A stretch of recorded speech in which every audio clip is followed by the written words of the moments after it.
नमस्कार। विश्व शांति दर्शन में मैं श्री राम शिंदे आप सबका स्वागत करता हूं। विश्वधर्मी प्रोफेसर डॉक्टर विश्वनाथ कराड जी की संकल्पना से उभरे इस YouTube चैनल में हम देखते हैं कुछ अच्छी और सकारात्मक खबरें।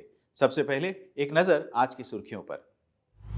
विजयनगरम की 93 वर्षीय प्रोफेसर, दुनिया की पहली तैरती सुरंग, कीटकों के उड़ान का शास्त्र, गेंद है या एक वाहन, दृष्टिबाधित महिलाओं का कैफे। 93 साल की उम्र में भी उन्हें भौतिकी पढ़ाना सबसे अच्छा लगता है। मिलते हैं प्रोफेसर चिलुकुरी संथम्मा से। आंध्र प्रदेश के विजयनगरम की इस 93 वर्षीय प्रोफेसर में पढ़ाने का जुनून अभी भी बरकरार है। अधिक उम्र और संबंधित स्वास्थ्य संबंधी समस्याएं इनकी अदम्य भावना को कम करने में विफल रही हैं, जो छात्रों को भौतिकी की अद्भुत दुनिया में लाने के लिए 60 किलोमीटर से अधिक की दूरी तय करके पढ़ाने के लिए आती हैं।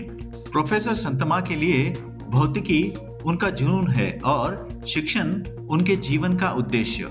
एक परोपकारी होने के नाते उन्होंने अपना घर विवेकानंद मेडिकल ट्रस्ट को दान कर दिया और अब किराए के मकान में रह रही हैं। फिलहाल उपनिषदों पर एक किताब लिखने के लिए वह उनका अध्ययन कर रही हैं। पानी की सतह से लगभग 100 फीट नीचे डूबी हुई जलमग्न सड़क नॉर्वेजिया में बन रही है।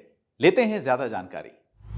खड़ी बर्फीली पहाड़ी और गहरे जलाशय पश्चिमी नॉर्वे को प्रसिद्ध रूप से दर्शनीय बनाते हैं, लेकिन वे वाहन चालकों के लिए जीवन कठिन बनाते हैं। रास्ते में 7 घाटों के साथ साथ दक्षिण में क्रिस्टियनसेंड के शहरों और उत्तर में ट्रॉनहेम के बीच लगभग 70 मील की यात्रा आमतौर पर लगभग 21 घंटे चलती है, लेकिन यह स्थिति जल्द ही बदल सकती है। नॉर्वेजियन सरकार द्वारा 40 अरब डॉलर की एक परियोजना बनाई जा रही है, जिसका उद्देश्य घाटों को पुलों, पारंपरिक सुरंगों और दुनिया की पहली तैरती सुरंग के साथ बदलना है। यह जलमग्न सड़क अनिवार्य रूप से पानी की सतह से लगभग 100 फीट नीचे डूबी हुई कंक्रीट ट्यूबों की एक जोड़ी क्षेत्र पर पर्यावरणीय प्रभाव को कम करते हुए यात्रा के समय को लगभग आधा करने में मदद करेगी। इस तैरते सुरंग को 2050 में यातायात के लिए खोलने की योजना है।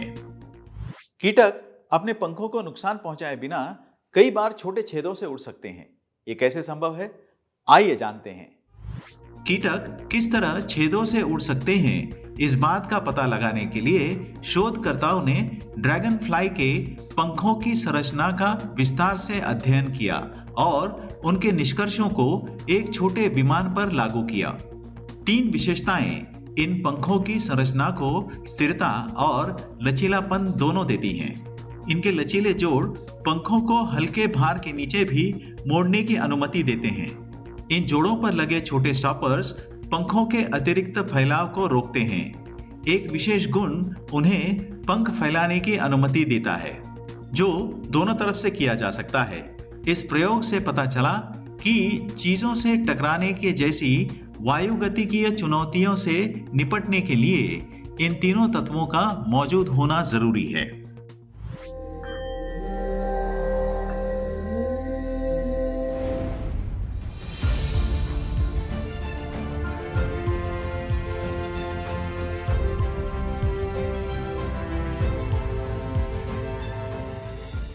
It gives me great pleasure to note that Dr. Mukesh Sharma, former Additional Director General of Doordarshan and now CEO of MIT Vishwa Shanti Darshan Channel, has planned to give a tribute to Dr. V. Shantaram on his 121st birth anniversary.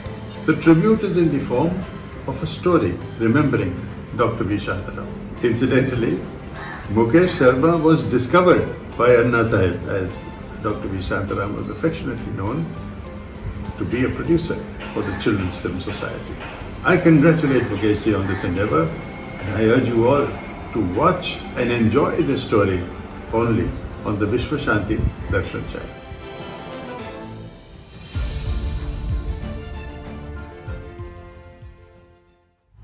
गेंद जो एक वाहन की तरह किसी को भी गंतव्य तक पहुंचा सकती है। जानते हैं क्या है यह आविष्कार? यह एक ऐसी गेंद है जिस पर चढ़कर लोग अपने काम की जगह पर पहुंच सकते हैं, या यूं कहा जा सकता है कि यह हॉवरबोर्ड का एक नया आविष्कार है। अपने आप को संतुलित करने वाली यह गेंद यातायात की अनुमति देती है। इसे चलाना आसान बनाने के लिए डिजाइन किया गया है। इसमें एक 500 वाट की मोटर लगी हुई है। यह गेंद 12 मील प्रति घंटे की रफ्तार से 15 मील तक चल सकती है। इस गेंद का वजन 20 पाउंड और व्यास 10 इंच का है। दिल्ली का यह कैफे नेत्रहीन महिलाओं को आजीविका कमाने का मौका देता है। डालते हैं एक नजर। दिल्ली का यह कैफे कोई भी अन्य चहल पहल वाले कैफे के जैसा हो सकता है, जब तक कोई यह महसूस नहीं करता कि काउंटर के पीछे काम करने वाली, खाना परोसने वाली, बनाने वाली और रसोई में मदद करने वाली सभी महिलाएं दृष्टिबाधित हैं। तभी कैफे का नाम ब्लाइंड बेक समझ में आता है। कैफे की ये अनोखी अवधारणा नवंबर के मध्य से जनता के लिए खुल गई है और इन महिलाओं के लिए आजीविका दिलाने की दिशा में एक अनोखा और इस तरह का पहला कदम है। 1 करोड़ से ज्यादा निवासियों के शहर को मेगा सिटी कहा जाता है।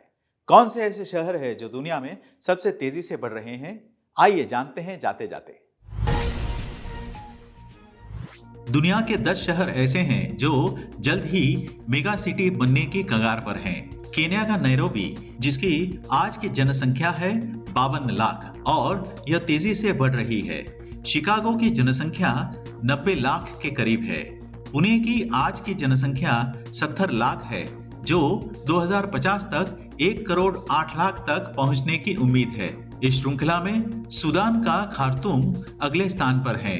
यहाँ आज 62 लाख लोग रहते हैं। भारत का सूरत, अहमदाबाद, चीन का हो ची मिन्ह, इराक का बगदाद और तांजानिया का दार एस सलाम मेगा सिटी बनने की दिशा में आगे हैं। इसी तरह की अच्छी और सकारात्मक खबरें लेकर हम फिर से हाजिर होंगे। तब तक देखते रहिए विश्व शांति दर्शन। धन्यवाद।